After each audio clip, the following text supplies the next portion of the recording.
विदर्भात तापमानाचा पारा झपाट्याने वाढताना दिसत आहे. भारत हवामान विभागाच्या प्रादेशिक हवामान केंद्र नागपूरने विदर्भातील अकोला, अमरावती आणि वर्धा जिल्ह्यांसाठी पुढील 2 दिवस उष्णतेच्या लाटेचा म्हणजेच हीट वेव्हचा इशारा दिला आहे.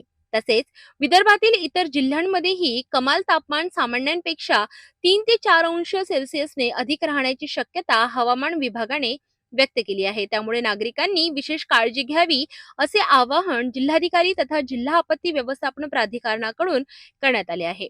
सविस्तर माहितीनुसार भारत हवामान विभागाच्या प्रादेशिक हवामान केंद्र नागपूरने दिलेल्या माहितीनुसार विदर्भात पुढील 2 दिवस उष्णतेची तीव्र लाट जाणवण्याची शक्यता आहे. विशेषतः अकोला, अमरावती आणि वर्धा जिल्ह्यांमध्ये हीट वेव्हचा प्रभाव अधिक जाणवू शकतो. तापमानात वाढ होत असल्यामुळे नागरिकांच्या आरोग्यावर परिणाम होण्याची शक्यता आहे. त्यामुळे नागरिकांनी काही महत्त्वाच्या खबरदारीच्या उपायांचे पालन करणे अत्यंत आवश्यक आहे.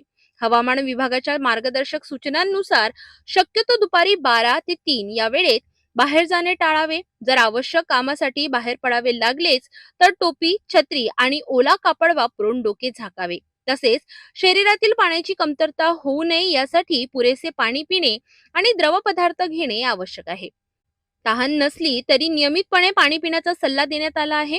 नागरिकांनी हलके, सैल आणि फिकट रंगाचे सुती कपडे परिधान करावेत. तसेच मद्यपान, चहा, कॉफी आणि कार्बोनेटेड पेयांचे सेवन कमी करावे, कारण त्यामुळे शरीरातील पाण्याचे प्रमाण कमी होऊ शकते. लहान मुले, वृद्ध आणि आजारी व्यक्तींनी या काळात विशेष काळजी घेण्याचे आवाहन प्रशासनाने केले आहे. याशिवाय जनावरांनाही उष्णतेचा त्रास होऊ शकतो, त्यामुळे त्यांना सावलीत ठेवून पुरेसे स्वच्छ पाणी देण्याचेही आवाहन करण्यात आले आहे.